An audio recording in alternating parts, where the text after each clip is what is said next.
Hey everybody, it's Pastor Leonard here. I'm coming to you from my backyard. I'm actually offering this message on a Saturday night, but I do hope that everybody's having a great first day of the week. And as you know, we are transitioning from these kind of worship gatherings where I'm just doing them on my computer to meeting the 29th in the worship center with all the precautions necessary for social distancing.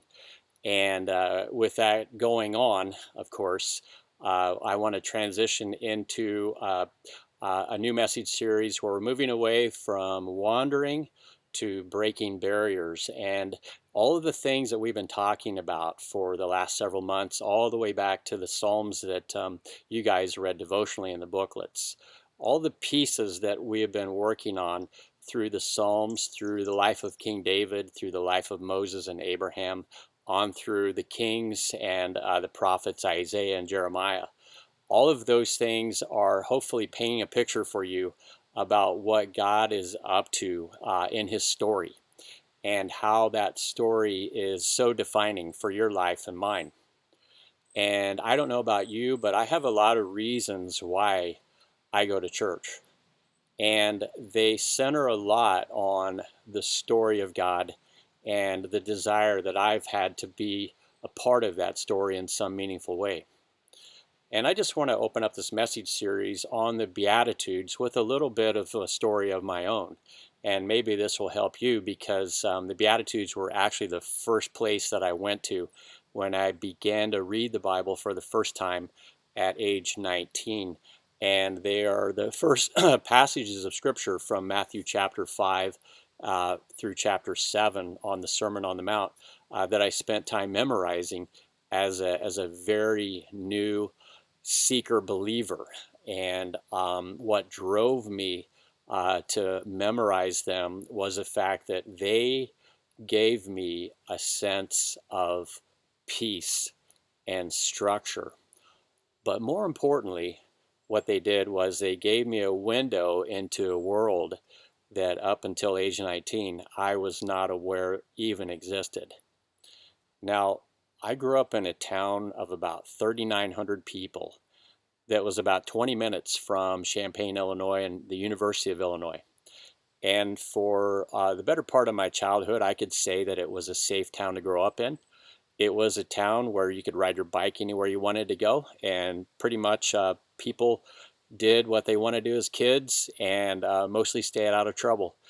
And it was a good experience. And growing up, it was kind of nice to be able to live in a community that had a good school system and had so many defining features that I felt like were um, positive for both my parents and their employment and my own growth and development and involvement with various friend groups within the community. As a lot of us came of age, teenage years, and then starting to think about the road ahead, you tend to look at the people that are running the community with a little bit of more of an adult eye, because you're asking the question, how is it that adults who are responsible for this community function? The the interesting thing was the things that were filtering out to people in my cohort and people who were maybe 4 or 5 years older and 4 or 5 years younger and who were just kind of coming of age.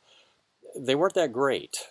The mayor of the town, who was right around 30 at the time, was a millionaire, and everybody in town knew that he became a millionaire because he cozied up to a widow who had um, no descendants, and when she passed away, all of her millions went to him.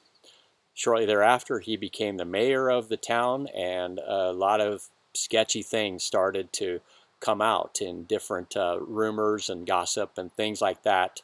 And even eventually in the paper, where it was discovered that he was involved in drug trafficking, and it just was a very dark picture. And at the time, there were very fine police officers in the town, and they were very good about keeping the community where it needed to be. But there was a couple at the top that were involved in some things that were kind of sketchy as well. And I'm going to leave it at that. And as a lot of us started looking at the people running the community, we became more and more jaded and more cynical.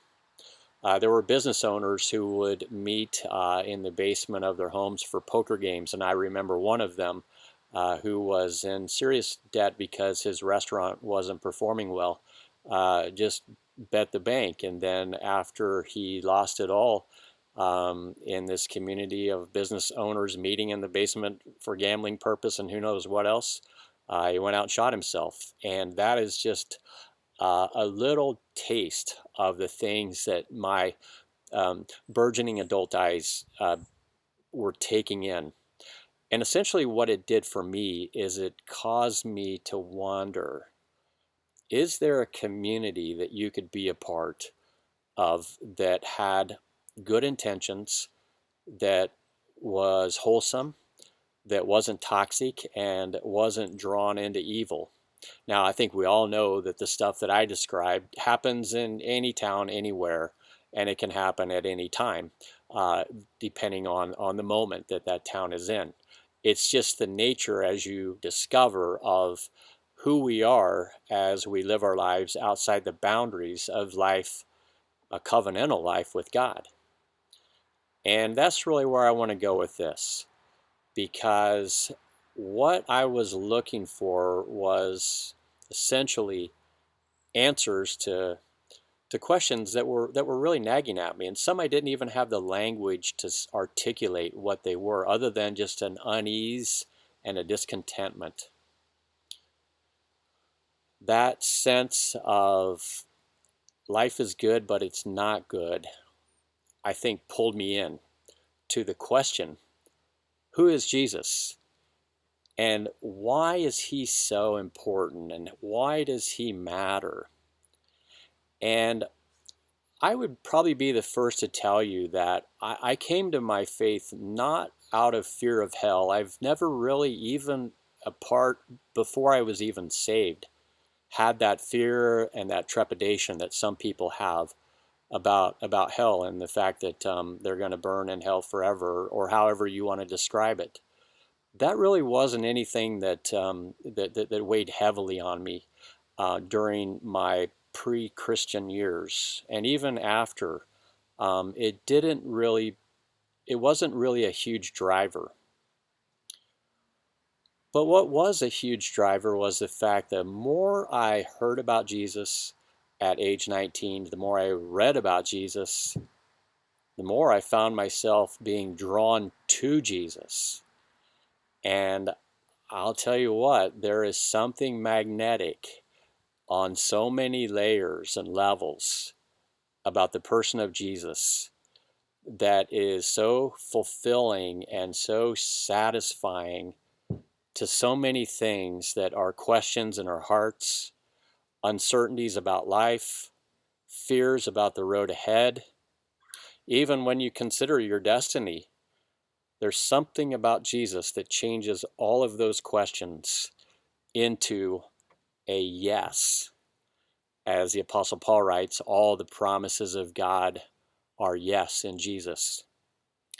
And as we go through this message series on the Sermon on the Mount called Breaking Barriers, I want you to understand that when Jesus came on the scene, he was breaking barriers. His job, as he was called to do it at that place on the timeline, was to take the substance of everything that God had been developing in the story, and he began to unfold it into his own life as he embodied everything that that story was about. When the Old Testament talks about the law, he came to embody the law, that is, fulfill it in every way in his person.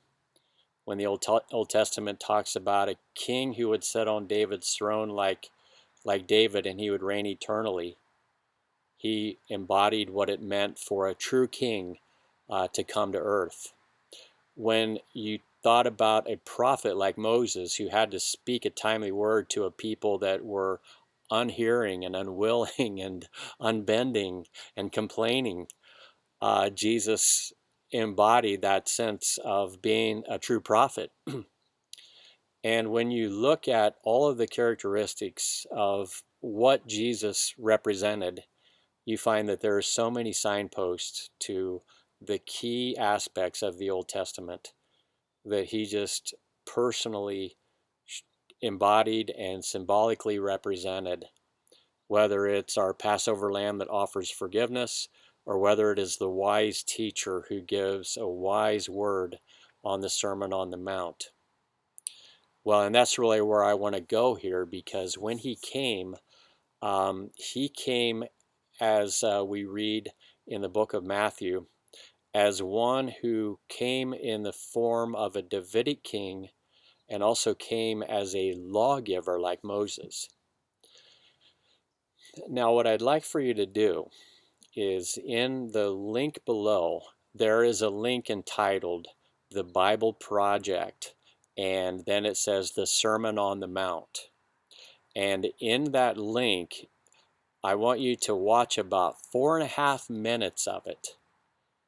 And I want it to set up how it is that you understand where we're going in this message series and where the Old Testament story was going as it centers on the life of Jesus. You can pause the video right now, and you can take a quick look, which I think would help you out. Or you can just keep listening, and I'll try to do the best that I can to take what the Bible Project has put together graphically and present it to you in a way that makes sense. You see, whenever I was coming out of a period of my own darkness, as I was trying to make sense of how the world worked and if there were responsible people who could manage it and what they look like, it was very appealing for me to begin to read the words of the Sermon on the Mount, because quite honestly, they really resonated with me. And there's so much about the interaction that Jesus had with the people on the street that just, it wowed everybody. And when Jesus began to speak, people just stopped everything that they were doing. And they were paying attention because, as it says in Matthew and as it says in Mark, he spoke as one having authority. Do you know what that means? That means that the words that he said resonated so truly with the words that they came to know from the teachings of the first 5 books of the Bible: Genesis, Exodus, Leviticus, Numbers, and Deuteronomy. The words resonated with what they read in the Psalms and the Proverbs, and it really went straight to the heart when you look at those words and you say, he sounds a lot like the prophets. Well, the fact of the matter is, he did come in very much the same posture towards the circumstances as a biblical prophet, in that he was calling out the things that weren't right about the lives that were being lived by the people of God. And if you read the Bible, you know this: the people of God are called to be a light to the nations, whether they're Jewish people or whether it's you and I.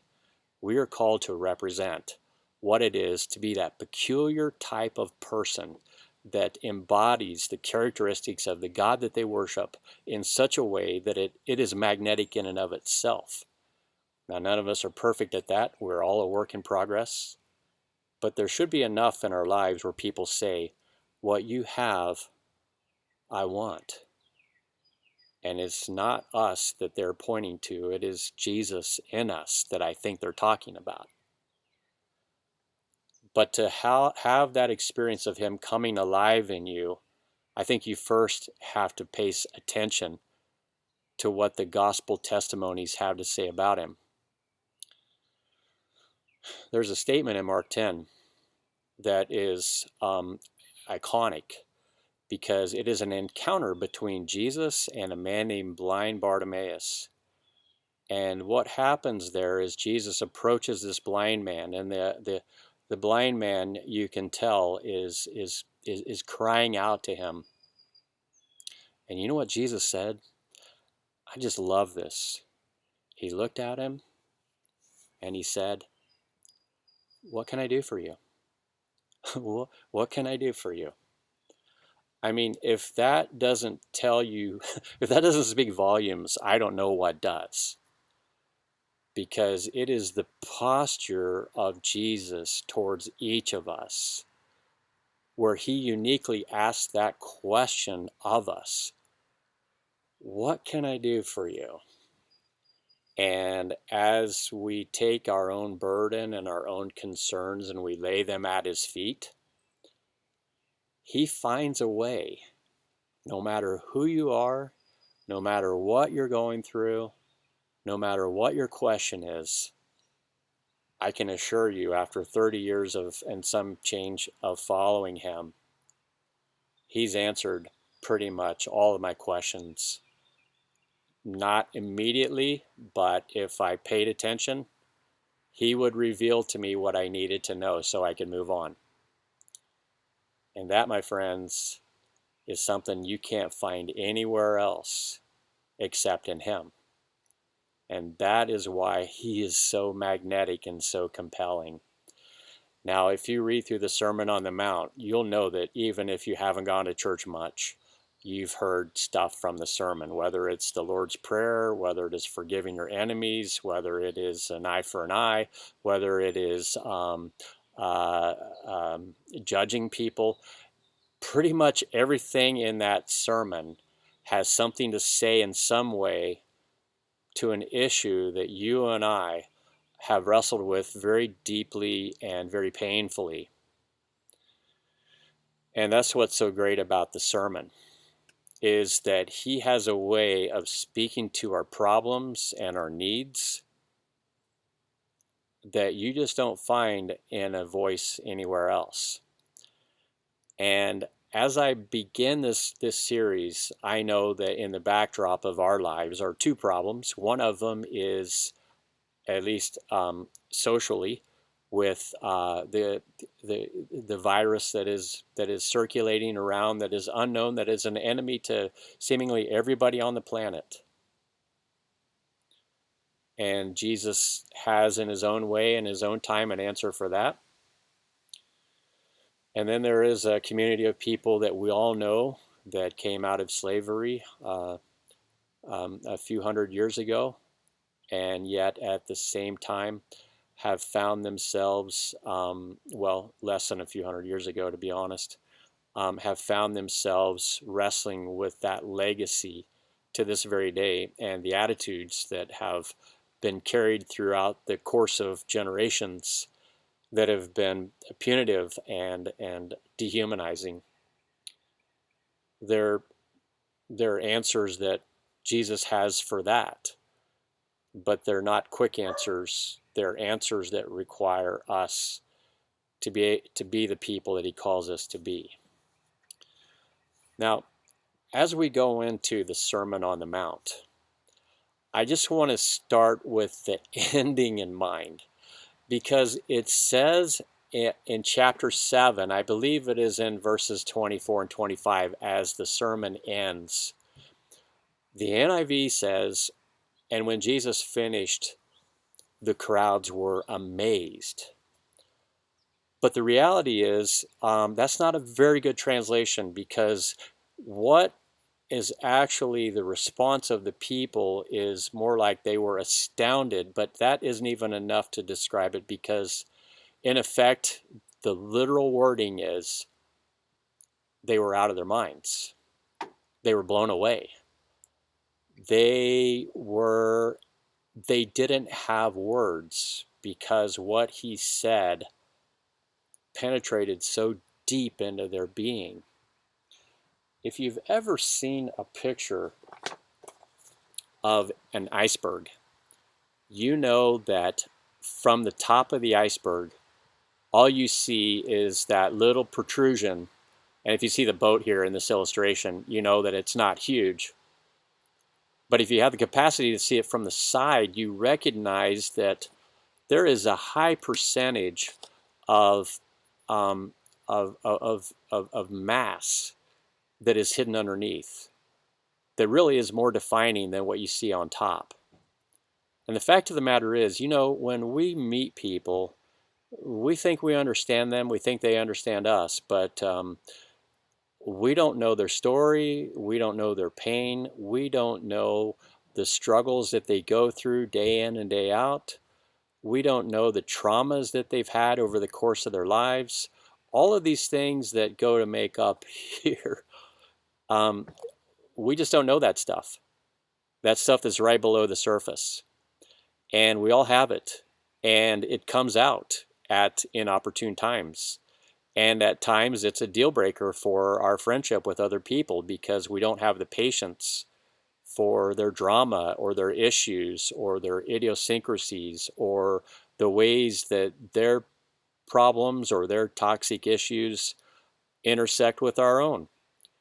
And the net effect is we tend to have a problem being able to get along well. We can get along well on the surface and say, oh, life is good, and we can be all smiley, but on the inside, we could be dying 1,000 deaths and no one would be aware. Jesus has the capacity to see through all of that. And the one thing that he knows is that that section of our lives that is not seen by anybody else, but is seen by him, has to be healed just as much as that section of our lives that everybody sees. And during this time of quarantine, he has been, I think, bringing some of that stuff to the surface.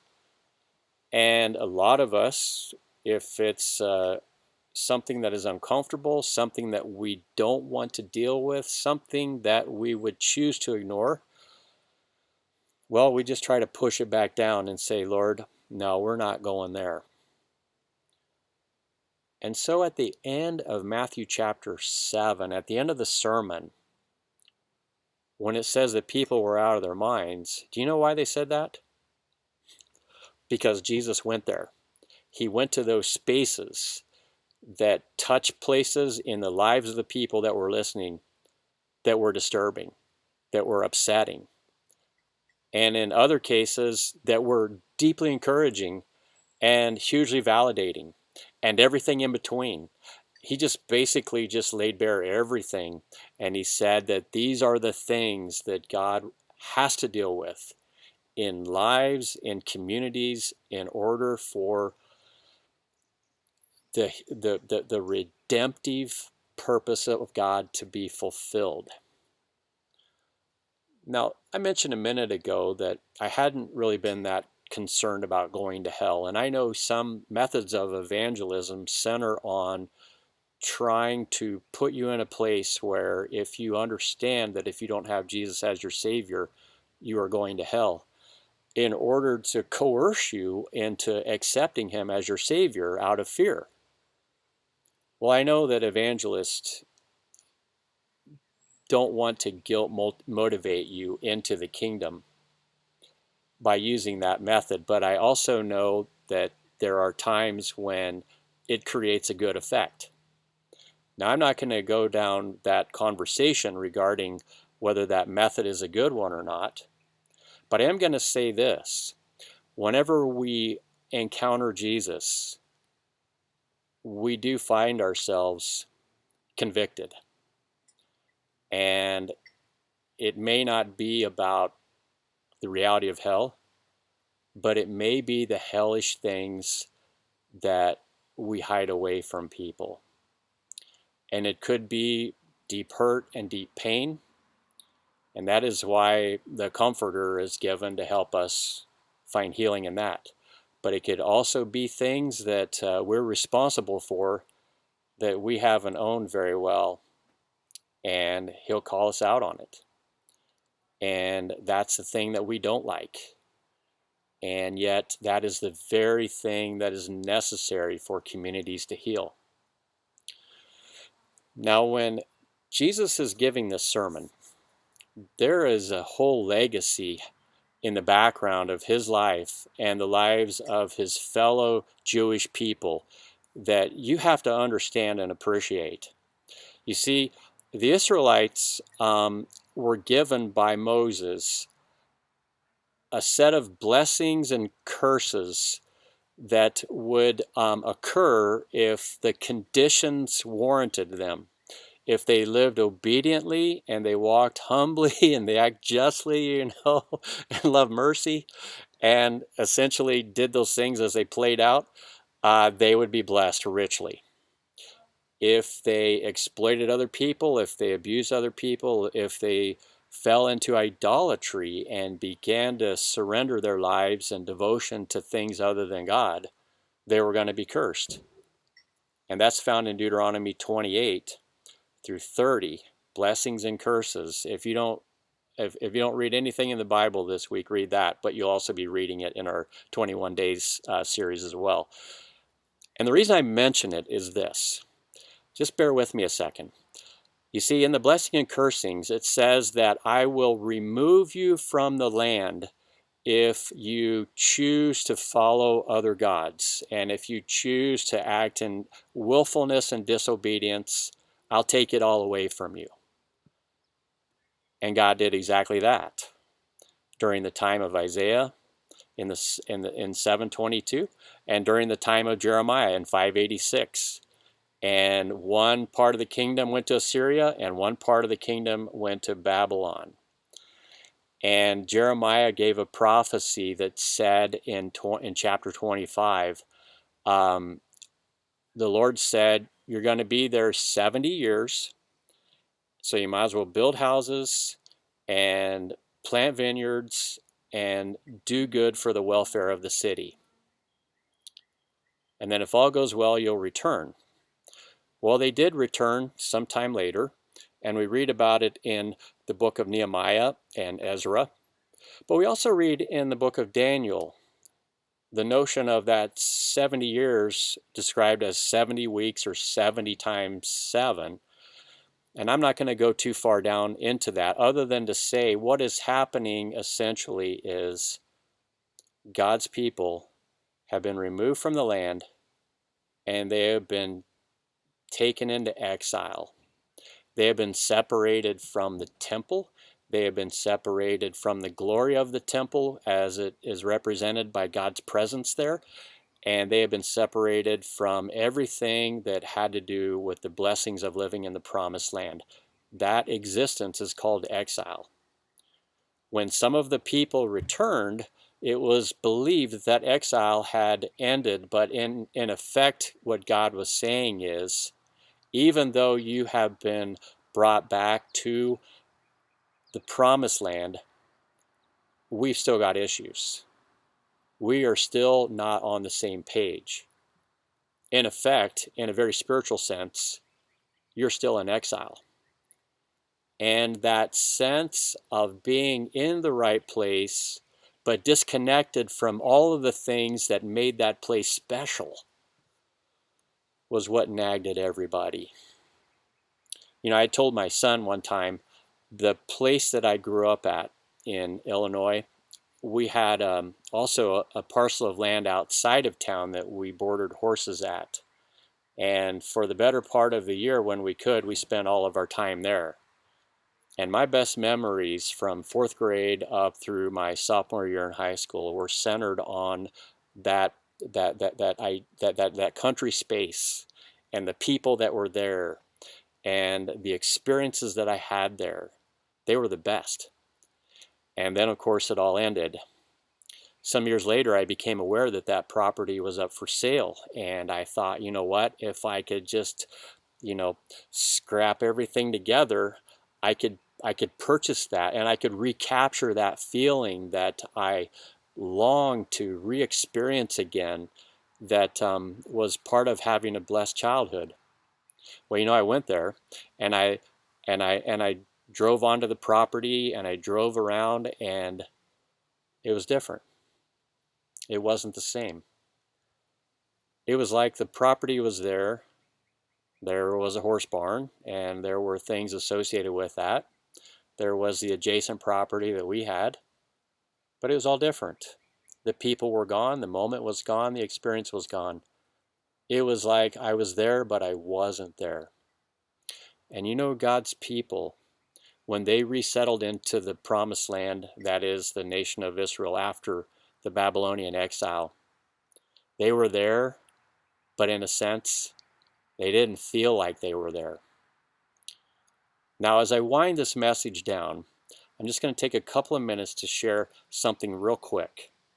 In the Beatitudes, it says, as it opens up in chapter 5, in the first few verses, it says, "Blessed are the poor in spirit."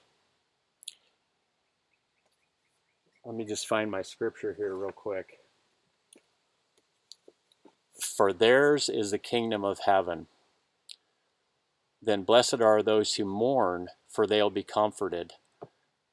Blessed are the meek, for they will inherit the earth." And you may be wondering why that's important. But just imagine, most of the people that Jesus was talking to were a lot like blind Bartimaeus. They were in the land, but things weren't right. And the people at the top of the hierarchy were corrupt. They were exploiting people for gain. They were doing their own version of drug trafficking and really bad capitalistic exploitation of the temple. I'm not saying that, I'm not talking about just capitalism. I'm talking about just using that as a means to be of making yourself very wealthy. And on, and people were just jaded about their community, and they were asking, is there a voice that I can turn to who can say something about everything that I long for, that can have answers for these deep questions? And you know what happened? Jesus showed up, and he became that voice to those people that felt so disconnected from the deep longings inside of them for that thing that they didn't have language for until they found him. That people, they were known as the Anawim. Okay, this may not mean anything to you, but when it says blessed are the poor and it says blessed are the meek, it refers back to Psalm 37:10, where it talks about the poor shall inherit the earth. And Jesus kind of turns that around a little bit, and he says that same word, the Anawim, he said that we read in Psalm 37:10, that group of people that have been shut out from the great things of God, the poor in spirit. Blessed are those people, because theirs is the kingdom of heaven. It's a new place. It's everywhere that believers exist. It is the presence of God in the midst of the lives of the people that know him and love him. We're blessed. We're kind of like the Anawim. After the exile, there was a group of people that felt like, we love God, we trust God, but there's so many people that aren't interested in things of God. They're only interested in the opportunity politically, economically, and perhaps in terms of governmental power. And they were called the remnant, and they were described by many people in that time, and scholars later on, as the Anawim, that group of people that were longing and waiting for that day. People like Anna at the temple when Jesus was first dedicated, and Simeon as well. They were the Anawim. Some people believe that Jesus' parents were the Anawim. They were longing for that day, and you can see that expressed in Mary's song. And then there's you and I. We have that thing in our heart, don't we, that says, without God, it's not enough. Without Jesus in the middle of all of this, it's not working. Without Jesus in my heart, it's not working. Without Jesus in my marriage, it's not working. Without Jesus as I try to take care of my kids, it's not working. But with Jesus, it's a different story. You notice I've been hanging with him for about 35 years now. And I wouldn't have it any other way. I truly wouldn't. And I've had my ups and my downs in this role. But there is no greater life to swear allegiance to than him. And I'd ask you to do that as I just begin this series and as we look carefully at his life. I pray that you'll be blessed in such a way that you're just drawn to him. And whatever that need is, you'll find that he will help you with it. Will you trust him? Well, if we can help you in any way, give us a call, give us a shout, give us a text, give us an email, and we'd love to come alongside you and help you to know him. You guys take care. God bless.